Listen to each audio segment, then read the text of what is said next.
Diyos, I'm sorry. John 12. Sige po, John chapter 12.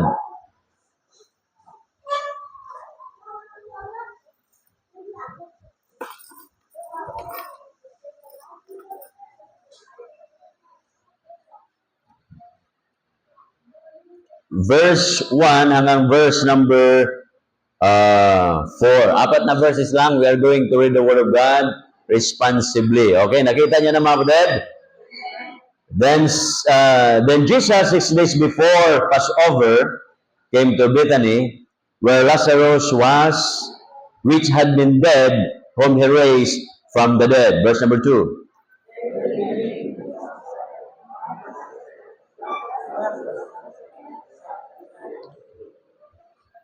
Then took Mary a pound of ointment of spikenard, very costly, and anointed the feet of Jesus, and wiped his feet with her hair, and the house was filled with the odor of the ointment.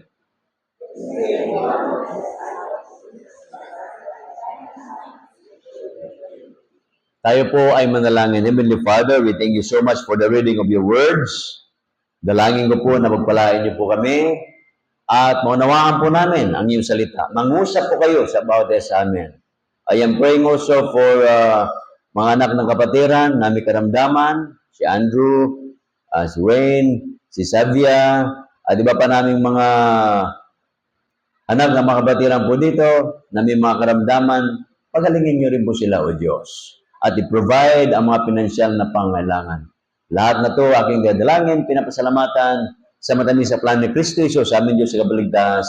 Amen. Okay, maraming salamat. By the way, yung ating Sunday school dito, medyo iba na, ho? Merong mga lalaki, merong mga babae, married ladies, may young people.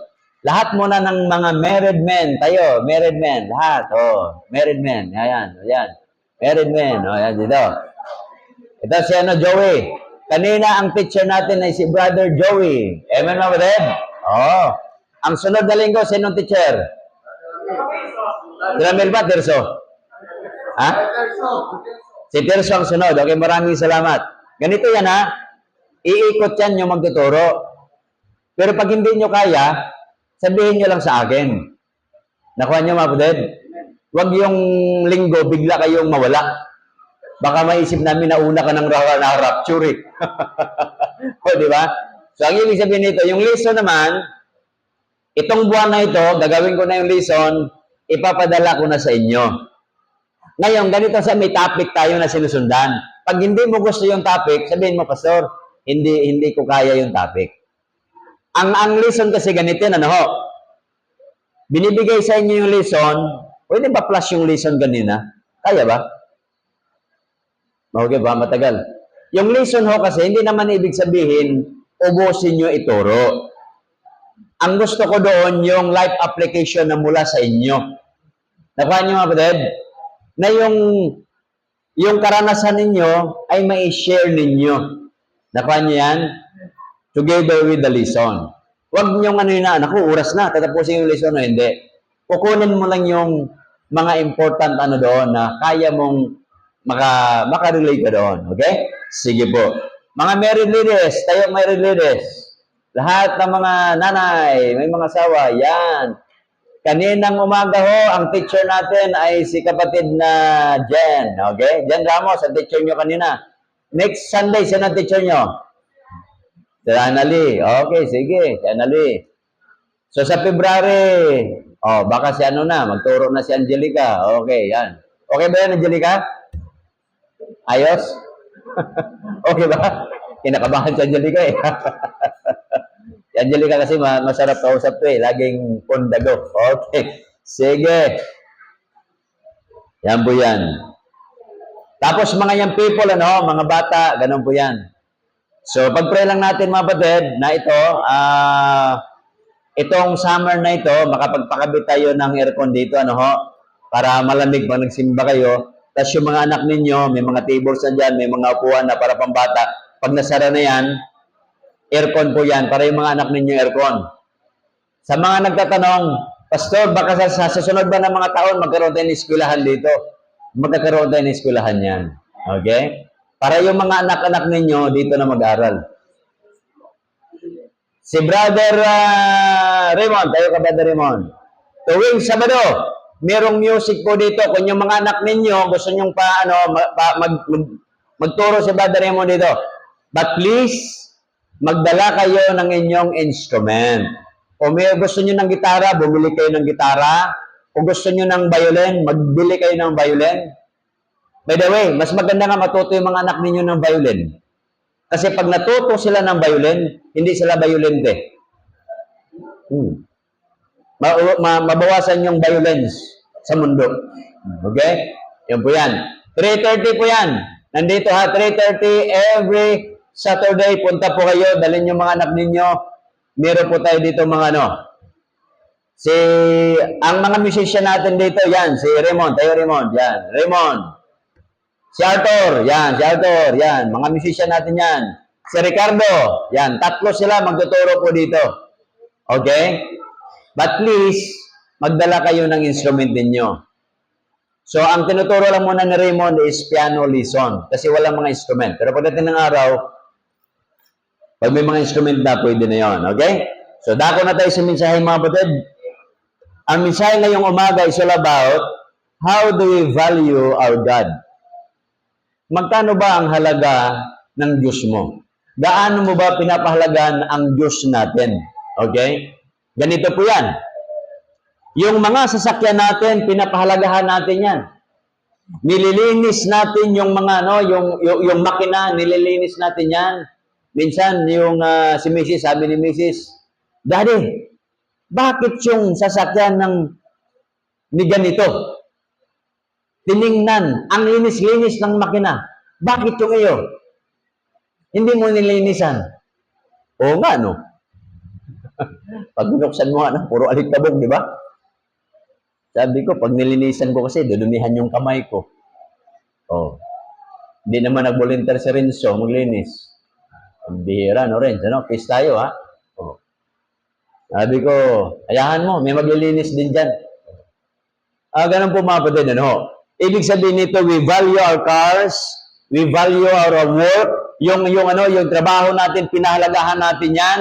Papasok tayo sa ating opisina, sa trabaho natin, pinapahalagahan natin, nag-o-overtime tayo dyan. Pero tanong, pinapahalagahan mo ba ang Diyos mo? 2 weeks ago, nagbiro yung mga artista sa Hollywood. Sabi nila, godless town. Nandyan yung mga bahay nila. Ang yayaman pala nila.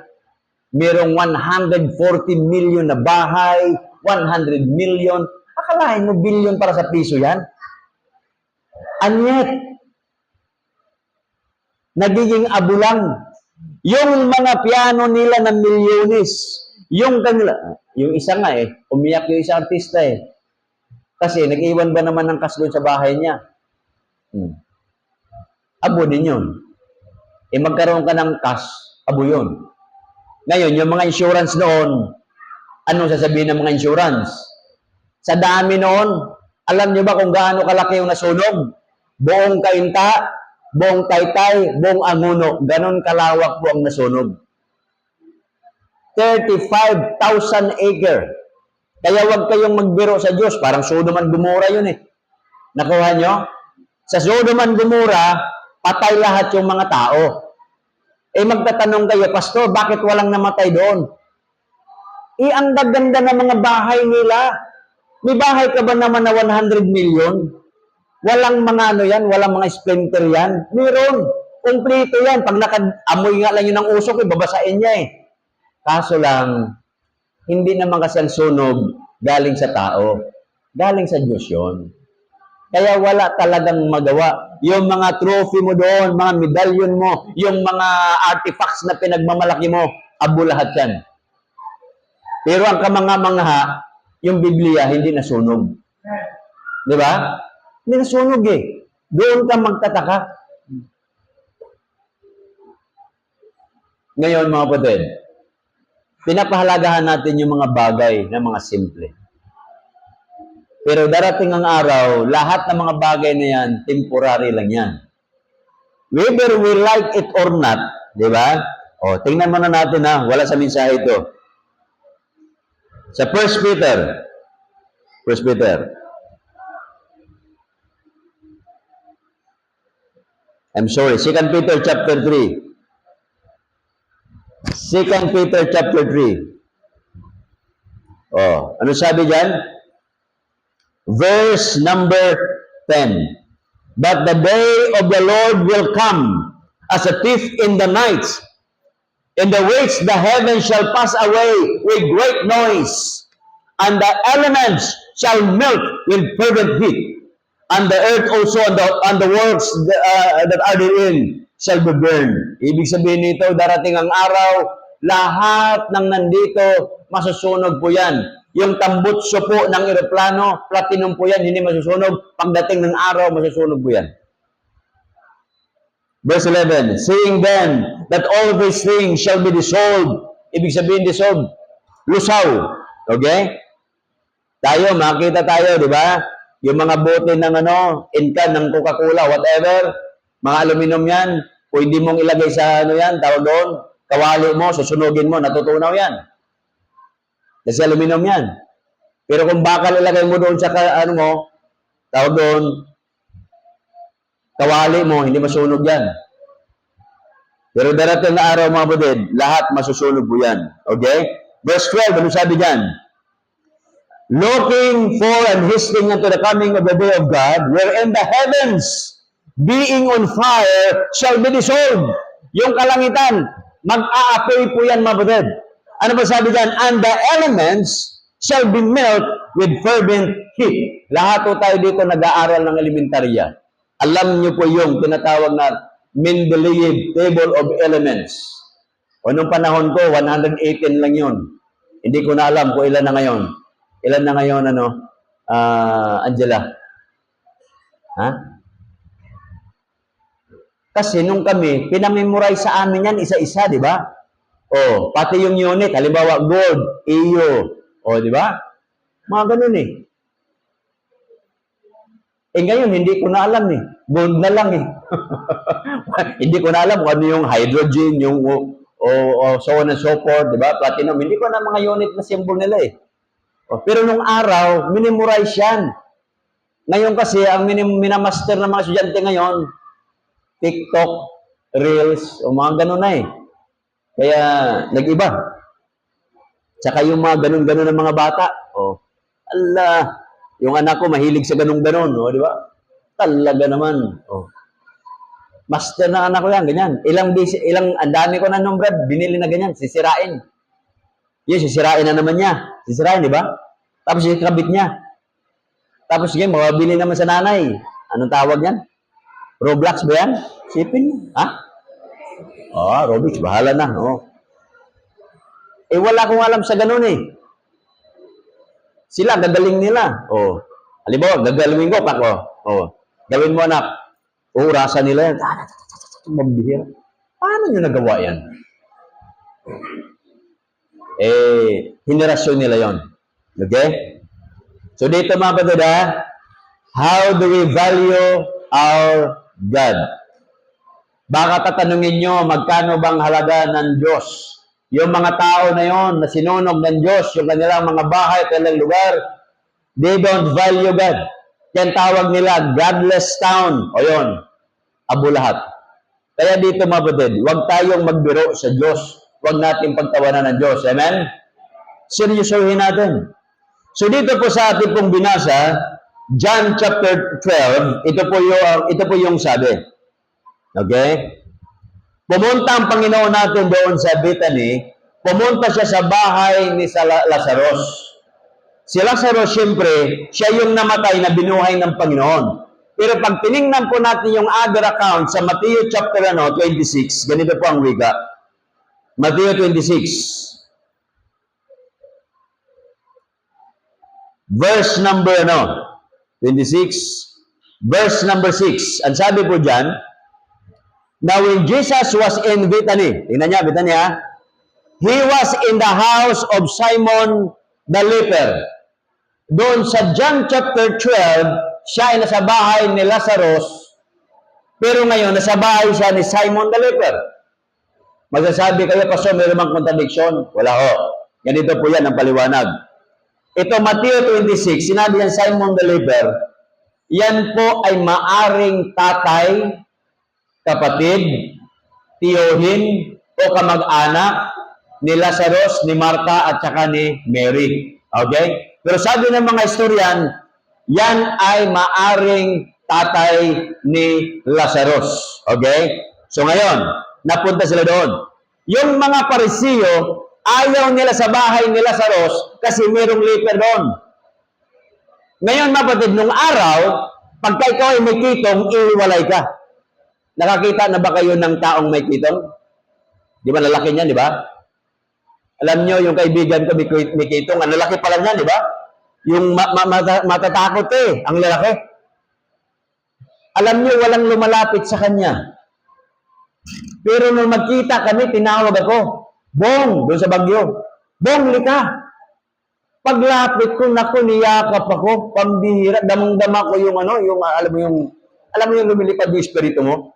Yung pagganon niya ba, napisa yung yung isa sa mga yung mga bukol, talaga yung para kong nanginginig na hindi ko maintindihan Kaso lang, kinakailangan, compose ko yung sarili ko, na hindi akong pahalata, nadiring-diri ako. Sabi ko, nako, buti ka mo, binata pa ko noon. Sabi ko, Panginoon, ako na yatang sunod na may kitong.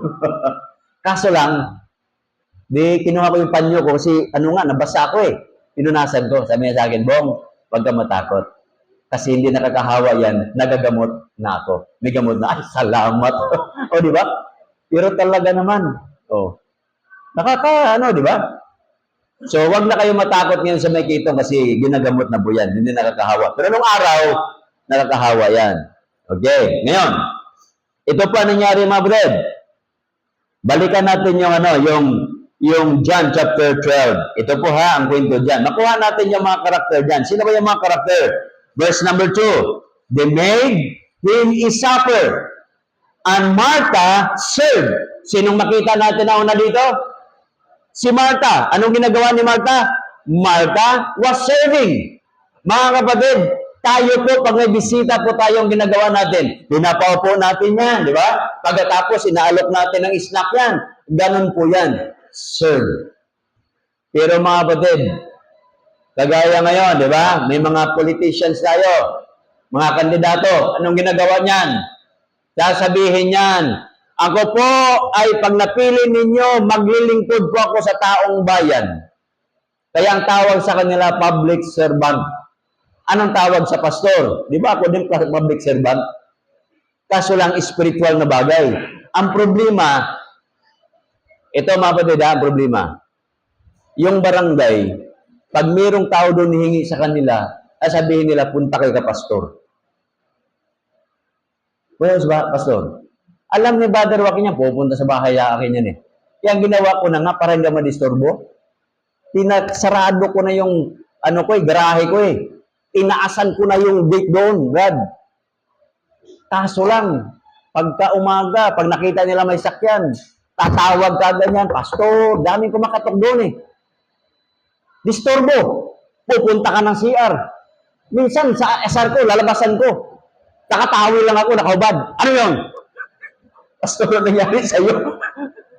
Wala, didisturbo na Wala po kami pambili ng gamot. Minsan, sinasadya ko na Hindi na ako kaya-aya Kaso lang natakot din sa wakad bahay. Ano nangyari ka, Pastor? Lumalabas kasi nagiging nila. Pag lumabas ako, nakapantalon talaga ako Hindi nila ako makita nakahubad. Pero minsan pag naasar ka na, lalabas na ako, nakatuwalya lang. Ano yan? Pastor, resita po. Hindi pwede pumunta na lang Nakaraang eleksyon ng barangay nga inaawitan ako, Pastor. Pwede bang kulang kami sa listahan Pwede bang tumakbo ka ng kagawad? Anong gagawin ko dyan sa barangay? Alam ko naman yung mga kagawad. Magkano lang sahod niyan? 12,000. Pagkatapos yung hihingi, 20,000. Bahala ka pa. Diba? 12,000 yung sahod mo. Tapos yung humihingi sa iyo, 20,000. Oh. Sino yung mga kaibigan kong kagawad dyan sa Laiban? Oh. Manghihingi na pamasahe sa iyo. Paano man pamasahe? O sa bahay nga, hihingi ng gamot, magdadala ng resita, hihingi ng pagkain, hihingi ng bigas, pati ulam hinihingi. Sabi ko, wala nga akong ulam dito, oatmeal nga lang yung kinakain ko, tapos kayo hingi ng ulam dito.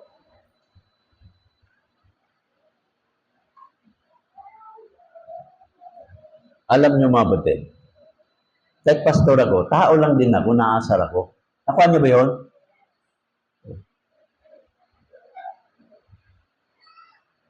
Ang tingin nila sa akin, may pera. Alam nyo, pag ako po'y nagdisinti ng damit at bagong ayos, ang ibig sabihin nun talaga, wala akong pera. Kaso lang pag gano'n na kasi, kinakailangan magsuot ng disente. Subukan mo manghingi dyan, nakatsinilas ka at madumi ka, bibigyan ka lang 10 piso. Pero pag nakaliktay ka, naka-long sleeve ka, naka-coat ka pa, papara ka doon sa katabi mo, can you have Englishin mo ba?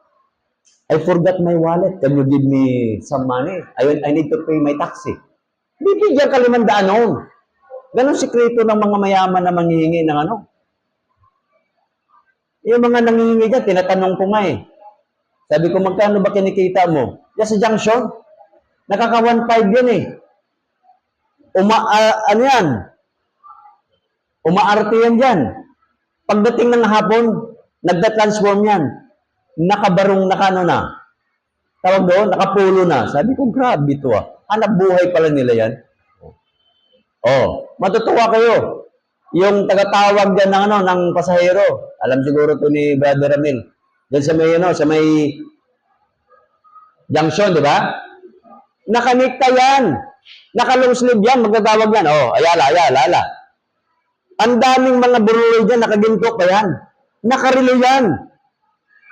Sabi ko, pare, daig mo pa ako Sabi niya, alam mo sir, trabaho to, profession ko to Kinakailangan umayos ako ng damit. Kaya kayo mga batid, umayos din kayo. Kaya mga riders natin dito, pag kayo po yung mag-rides, paraminggan nyo yung mga pasahero nyo, magpabango kayo sa mag-toothbrush kayo. Hirap.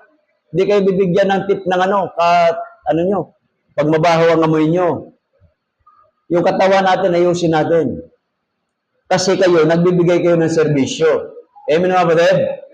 Sa may mga negosyo, may mga tindahan, kahit hindi nyo gusto yung mga namimili sa inyo, ngumiti kayo.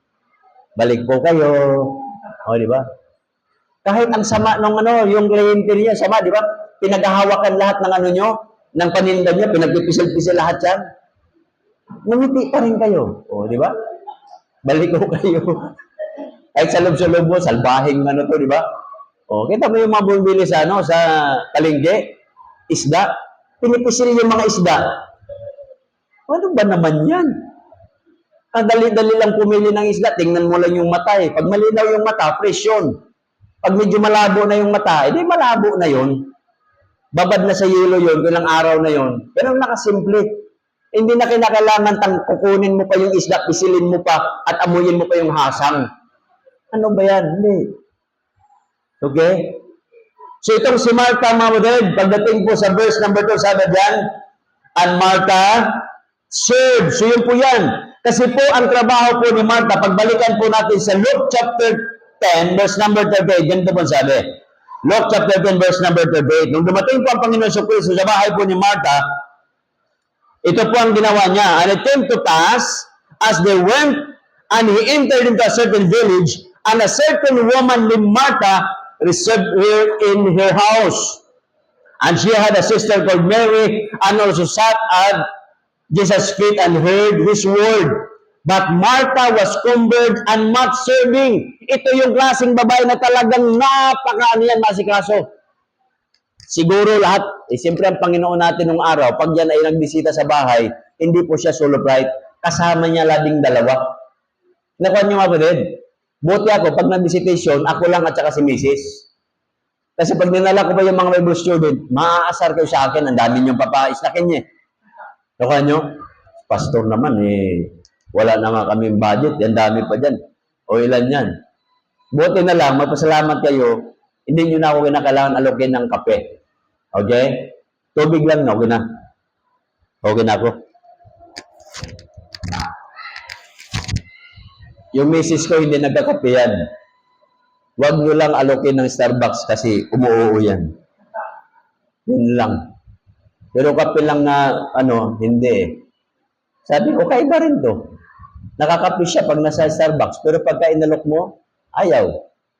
Ayaw siya.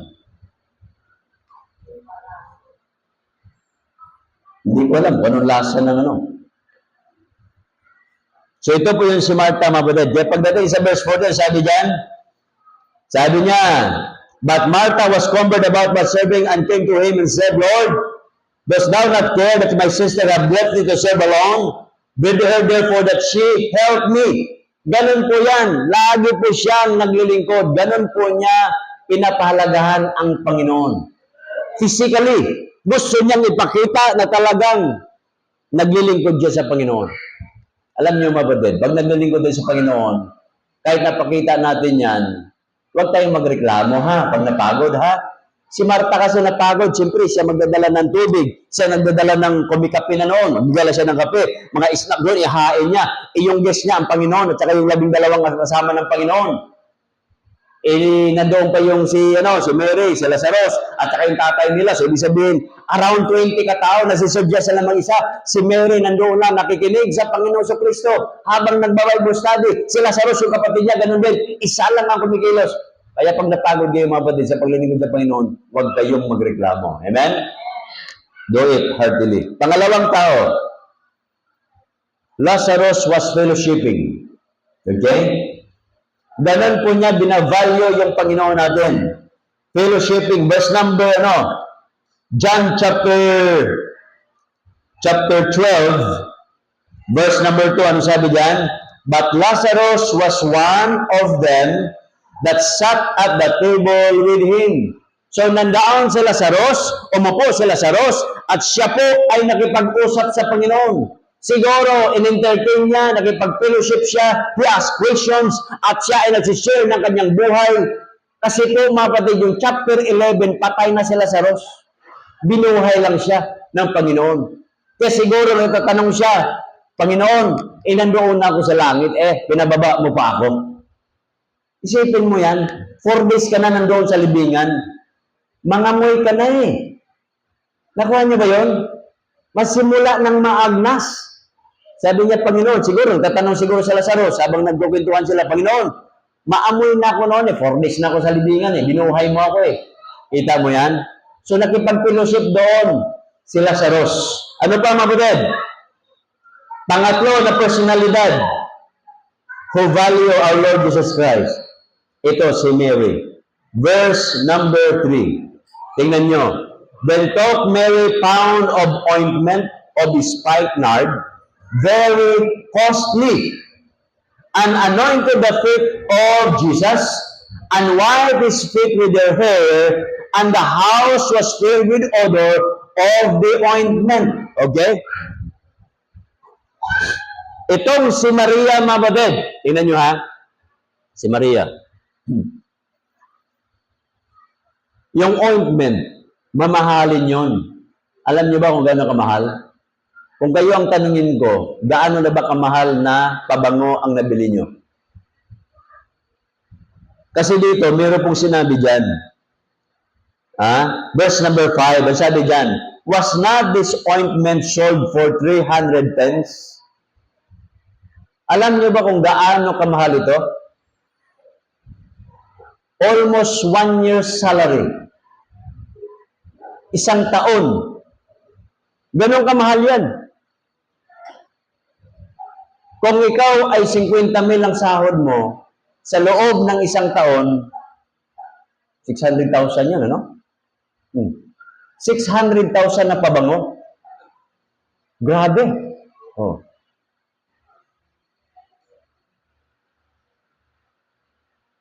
Pagkatapos niyan, binasag lang niya, pinabanguhan niya ang buhok ng Panginoon. Pagkatapos niyan, pinabanguhan niya ang paa ng Panginoon. Walang ibang babae na kagawa niyan sa buong mundo. Siya lang. Alam niyo kung bakit, mga kapatid? Dahil ang kwento po rito, kung titingnan ko yung istorya, Sa Matthew chapter 26, ganito po ang ginagawa ng Panginoon. Tingnan nyo ha. A little background, Matthew 26.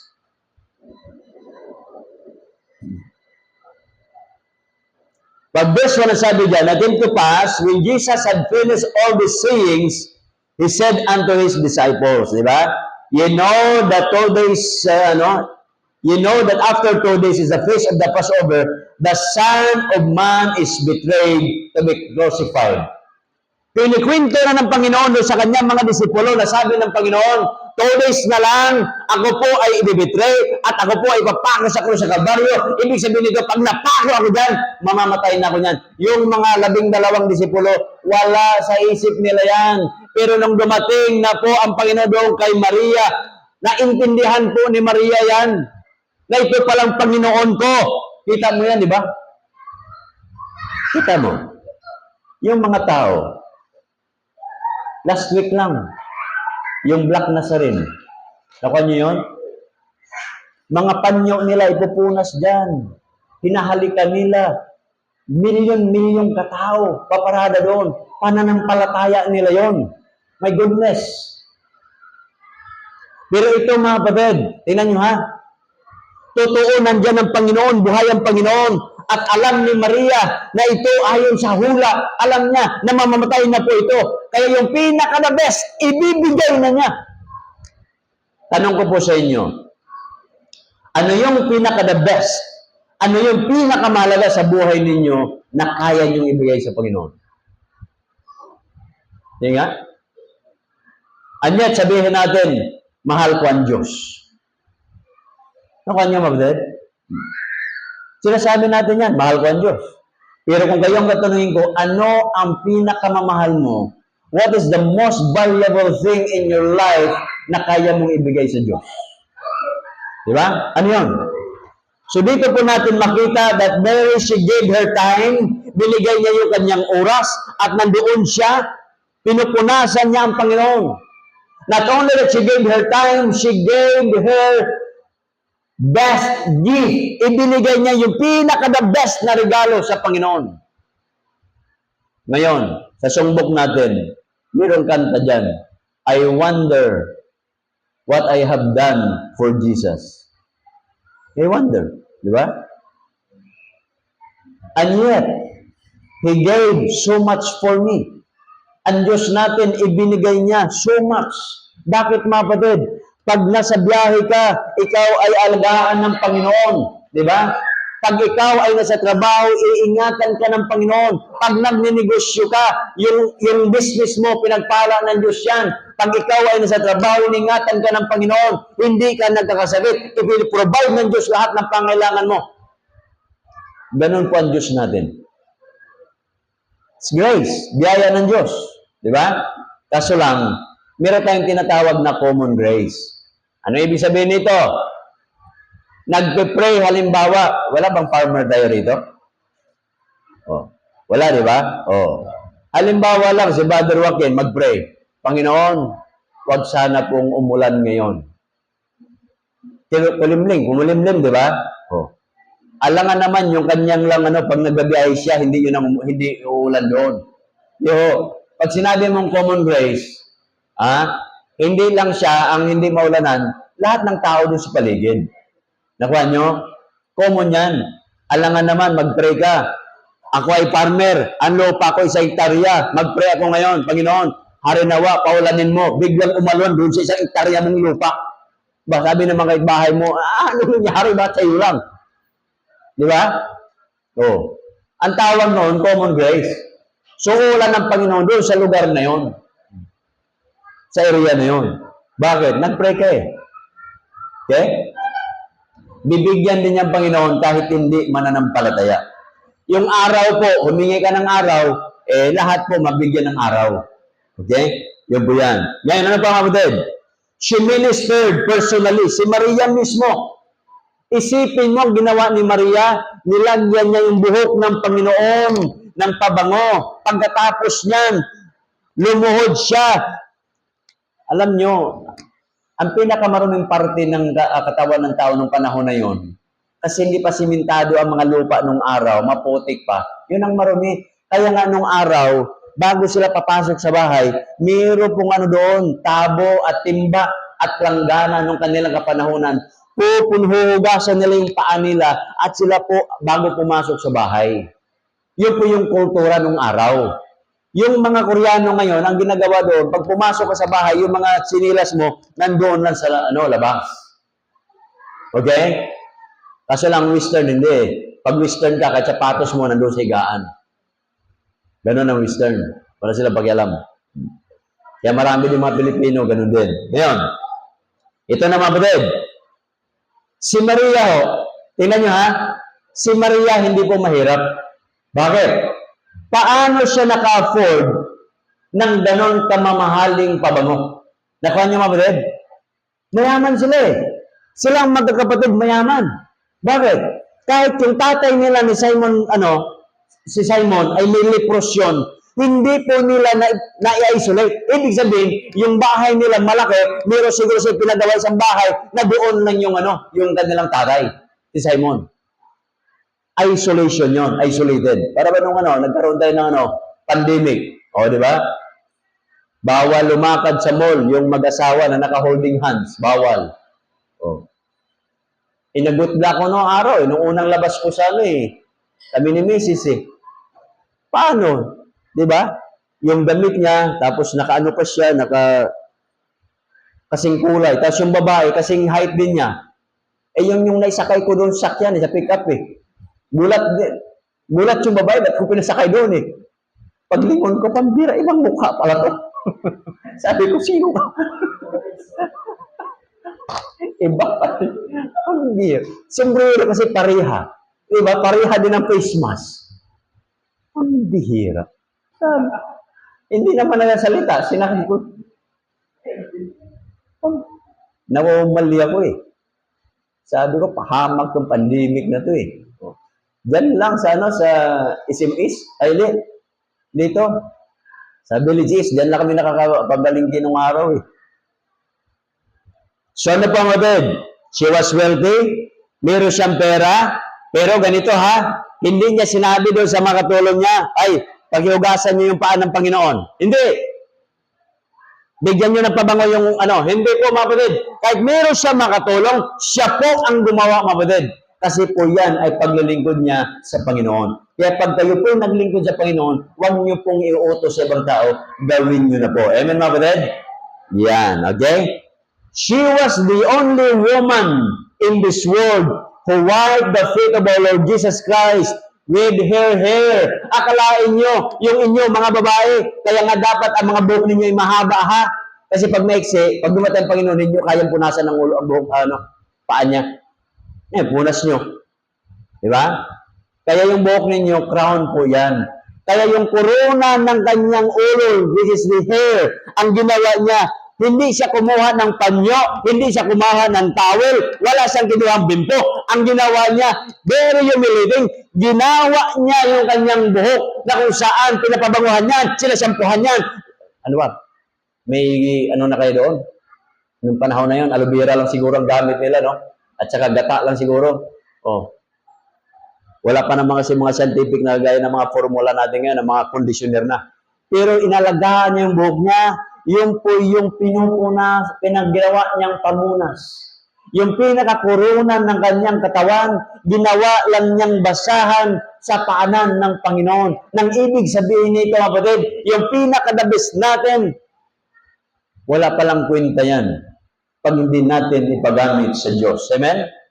Kaya pagamit natin. Kaya ito, very humiliating, napaka-humble po ni Maria. Ginawa niya yung hindi naisip ng mga tao, hindi pa naisip ng ibang mga kababaihan. Ginawa niya po yan. Siya lang po ang nakapag-ministry doon. I do hope and pray na yung expression na yun po yung expression that she was worshiping our Lord Jesus Christ. Other one, and last. Sino po yung tao na ito? Si Judas. I do hope and pray na wag natin kunin ang ugali ni Judas. Paano ni Judas binalyo ang Panginoon? How Judas value our Lord Jesus Christ. If Mary gave the most expensive perfume, Si Judas naman, bininta lang ang Panginoon ng 30 pieces of silver. Dapat niyo ba, wala kakwinta-kwintang halaga. Alam niyo ba yung halaga ng 30 pieces of silver? Yung po ay sahod po yan ng isang araw, ng isang katulong nung araw ng liburer. Ganon ang tingin niya sa Panginoon, liburer lang. Samantalang si Maria ang tingin niya ay Diyos. Pero si Judas, ang tingin niya, walang kwenta ito. Kahit pastor niya, ang Panginoon Kristo. Ano nangyari po dito, brother? Tingnan niyo, Bible ninyo. Verse number 4. John chapter 12, verse number 4. Then saith one of the disciples, Judas Iscariot, Simon's son, which should betray him. Okay? Why was not this ointment sold for 300 pence and given to the poor? Yung 300 pence na mga kapatid, that is almost a year's salary. 1 year na salary yan. Verse number 6. This is said, not that they cared for the poor. Hindi naman talaga. Walang si Judas, wala siyang care doon sa mga mahihirap. Anong meron diyan? But because he was a thief, magnanakaw, and had a bag, and there that was put thereon. Ang unang tresurero ng simbahan, si Judas. Kinigimig ha? Ang unang tresurero ng church, si Judas. Si Judas, kasama na niyang Diyos, hindi pa niya natanggap. Kasama na niya ang Panginoon. For 3.5 years, kasama niya sa mga milagro, sa mga ministeryo ng Panginoon. And yet, wala siyang personal na relasyon. Isip lang. Ang nasa isip lang niya, pag dito pala ako, naglilingkod sa Panginoon, big time ako. Kasi meron siyang pera ang nagastusin. Ngayon dito sa church, wala na tayong treasurer. Walang treasurer. Kasi magtatanong kayo, Pastor, sino po treasurer natin dito? Walang treasurer. Meron tayo dito financial secretaries. Ang dami natin secretaries eh. Si Sarah, financial secretary sa mission natin. Si Princess, si Danica, yung financial secretary yan. Umahawak ng pera yan.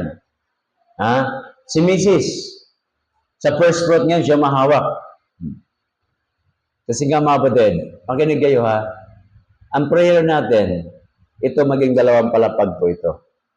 Okay?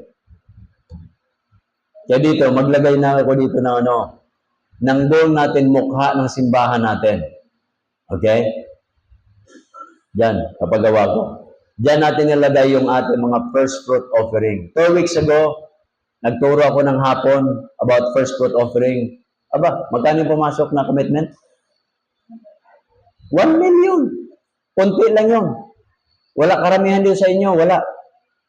O 1 million ang commitment eh. Commitment pa lang yun. Papel pa lang yun. Harinawa, magiging totoong pera yun. Amen mo ba, O. Yan po yan. Commitment pa lang yun. Ilang peraso lang yun eh. 2 weeks ago. Karamihan dito sa inyo, wala. Ano meron kay Judas? Judas was a critic and a thief. Ang ginawa niya, he sold Jesus, our Lord, for 30 pieces of silver. Diba? Matthew 26, verse number 15. Ganun po ang nangyari. Hindi na natin basahin. He didn't care about church and ministry. Wala siyang. Hindi niya, basta nandoon na siya, sama-sama na siya sa Panginoon. Bakit? Pag saan ng Panginoon, pag pinakain, kain din siya. Pag may offering, dala-dala niya yung pera at ginagastos niya. Kita niyan? He didn't care about the poor. Verse number 6. He only care about money. I do hope and pray na wag tayong mga Judas sa mga oras na ito nang nasa isip lang natin lagi, puro pera, pera, pera, pera. Paano kaya ako makabili ng lupa? Paano kaya ako makabili ng bahay? Paano kaya ako mabili ng sasakyan? Huwag ganon. Ang lagi natin ipag-pray, yung kalooban ng Diyos sa buhay po ninyo. James chapter 4. Tingnan nyo. James chapter 4. Verse number 14. Ang sabi dyan. Sige, verse 14 sabi dyan. Whereas You know not what shall be on the morrow. Hindi mo natin alam yung buhay po natin. For what is your life? It is heaven a vapor that appeareth for a little time and then vanisheth away. Napakaiksi po ng buhay natin.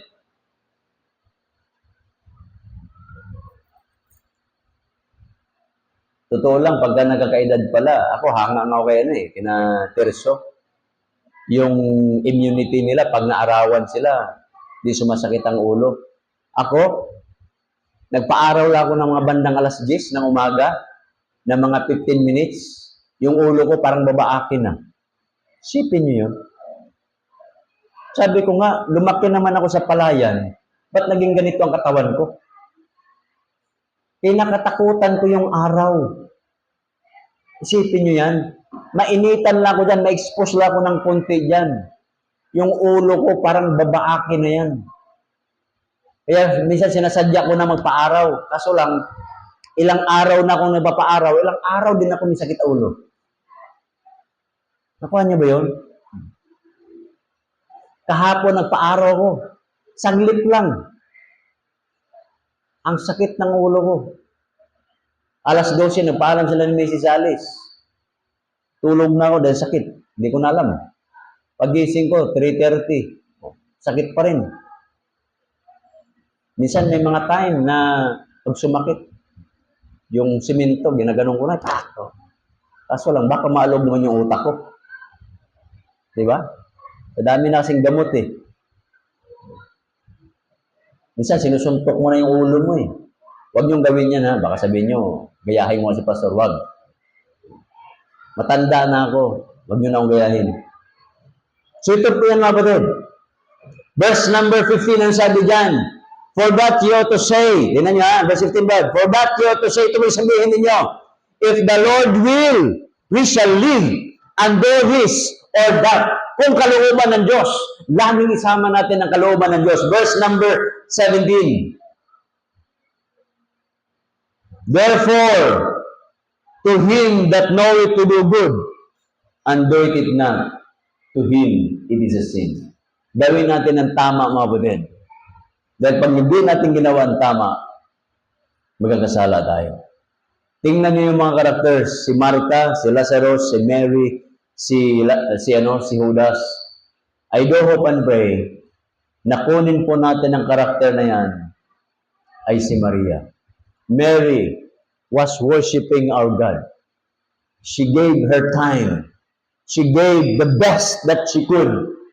She served the Lord personally. Ganun po pa naglingkod tayo. Huwag nating iasa sa iba. Kundi tayo po ang maglingkod sa Panginoon. Tumayo po tayo po'y manalangin. Heavenly Father, we thank you so much sa mga palaala po ninyo. Thank you, Father, sa mensahe palaala. Habang ang lahat ay nakayuko at nakapigit ng mata. If God has something for you this morning, God is speaking to your hearts right now. You are reminded of God's word. You can pray from where you are, or even you can kneel down from where you are, or you can come forward, talk to the Lord in prayer right now. Sige po mga.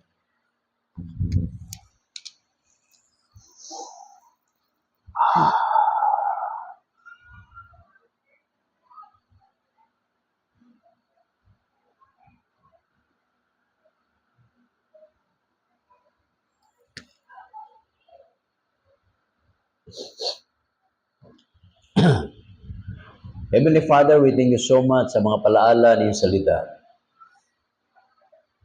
Nakita po namin yung mga katangian ng mga taong ito. And we really appreciate na mayroong isang babae, ginawa niya isang bagay na hindi pa nagawa ng kahit sino man sa mundong ito. Naglingkod siya, binigay ang oras, ibinigay ang pinaka-the best. She ministered personally to our Lord Jesus Christ. And she wiped the Lord's feet with her own hair.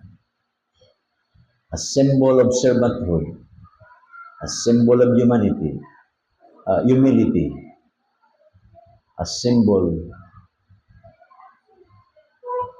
na kaming mga tao we are just nothing pagdating sa paanan ng Panginoon. So harinawa kami ng mga anak po ninyo, Diyos. Ingatan niyo po kami, gabayan. Lagi niyo kaming palalahanan. Teach us na kami po ay patuloy na mapakumbaba sa inyong harapan. Sama na rin namin yung mga kapatiran, anak ng mga kapatiran na may karamdaman. Pagalingin niyo po sila, O Diyos. Si Andrew, Sadia, si Wayne, at iba pang mga kapatiran namin na may karamdaman. Tell them, O Father, and provide their needs. At dalayan ko rin po as we part ways, ingatan niyo po ang bati sa amin, makita niyo po ang bati sa amin na dapat patuloy ng galingkod sa inyo hanggang si kalawang pagbabalik. Lahat na to aking dadalangin, pinapasalamatan sa matamis sa pangalan ni Kristo Jesus, sa amin Diyos sa paligtas. Amen. God bless us all. Okay?